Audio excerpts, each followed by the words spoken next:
शादी में आई चुड़ैल। पन्नपुर नाम के एक गांव में शादी चल रही होती है। वाह, मजा आ गया फूफा जी।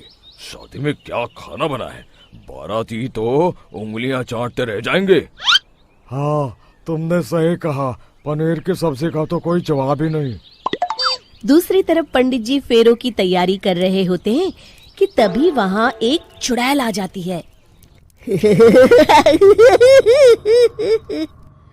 अरे मर गया रे, ये चुड़ैल यहाँ क्या कर रही है? अरे दिवाकर जी, ये आपकी कौन सी रिश्तेदार है? अरे मुझे क्या पता। क्यों भाग्यवान, कहीं ये तुम्हारे मायके से तो नहीं आई है?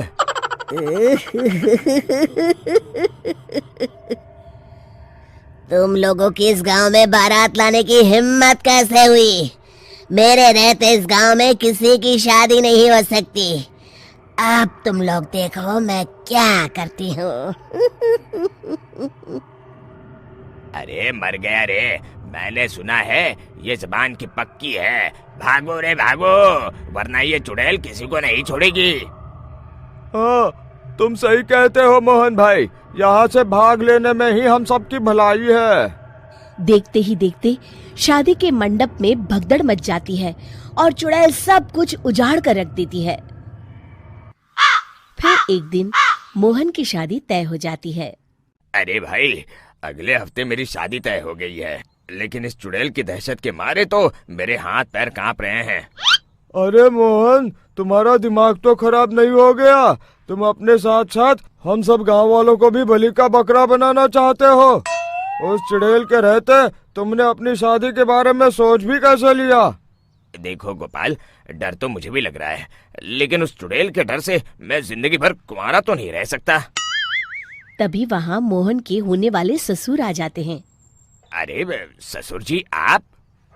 देखो, अब तक मैं तुम्हारा ससुर बना नहीं हूँ और शायद बनूंगा भी नहीं। ये आप क्या कह रहे हैं? मैंने तो शादी का कोड भी सिलवा लिया है। मैं अपनी बेटी की शादी किसी अच्छे गांव में कराना चाहता हूँ। तुम्हारा गांव तो भूतिया गांव है। मैं तो क्या, अब तो कोई भी अपनी लड़की इस गांव वालों को नहीं देगा। इस तरह चुड़ैल के डर से उस गांव में किसी की भी शादी नहीं हो पाती। फिर एक दिन गांव के जमींदार अपनी बेटी की शादी करने का विचार करते हैं, लेकिन चुड़ैल के डर से उनकी भी हिम्मत जवाब दे देती है। अगर मेरी बेटी की शादी तय समय से नहीं हुई तो मेरी नाक कट जाएगी। मुझे कुछ करना ही होगा। एक सलाहकार के कहने पर जमींदार काशी से एक बहुत ही नामी तांत्रिक को अपने घर बुलवाते हैं, जो भूत चुड़ैल को पकड़ने में माहिर माना जाता था। जमींदार साहब, आप चिंता मत करिए। इस गांव की सीमा में प्रवेश करते ही मुझे उस चुड़ैल के बारे में सब पता चल गया था। आप उसे जल्दी से जल्दी कैद कर लीजिए ताकि मैं अपनी बेटी की शादी कर सकूं। जब वो चुड़ैल एक इंसान थी, तब ठीक उसकी शादी करने वाले दिन ही उसकी और उसके होने वाले पति की एक दुर्घटना में मौत हो गई थी। उसका होने वाला पति आज भी भूत बनकर जंगल में भटकता है। इसलिए जब तक चुड़ैल की शादी नहीं हो जाएगी, वो किसी और की भी शादी नहीं होने देगी। ये आप क्या कह रहे हैं? अगर वो भूत भी हमारे गांव में आ गया तब हमारा क्या होगा? ये आदमी बीच में बहुत बोलता है, इसे बाहर निकालो। उसके बाद तांत्रिक बताते हैं कि अगर उस भूत के साथ चुड़ैल की शादी करा दी जाए तो वो चुड़ैल हमेशा हमेशा के लिए उस गांव को छोड़कर चली जाएगी। जमींदार साहब, आप अपनी बेटी की शादी की तैयारी शुरू कर दीजिए। मैं कुछ गांव वालों को अपने साथ लेकर उस भूत को ढूंढने जंगल की ओर जाता हूँ। इस तरह जमींदार निश्चित होकर अपनी बेटी की शादी करवाने लगते हैं, लेकिन तभी वहाँ चुड़ैल आ जाती है। मैंने तुम गांव वालों को समझाया था ना कि इस गांव में कभी कोई शादी नहीं करेगा। लगता है तुम लोग मुझे हल्के में ले रहे हो। चुड़ैल जमींदार की बेटी को उठा लेती है।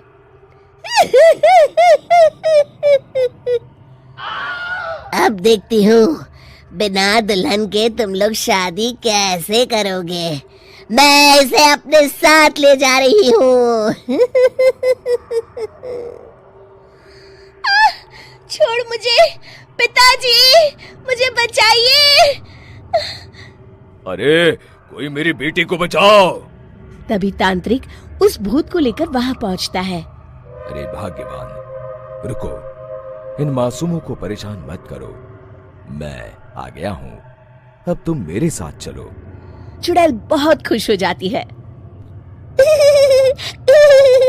आप आ गए, चलिए अब हम मंदिर में चलकर शादी कर लेते हैं। अरे अरे अरे अरे, ये क्या कह रही हो? मंदिर में जाके दोबारा मरना है क्या?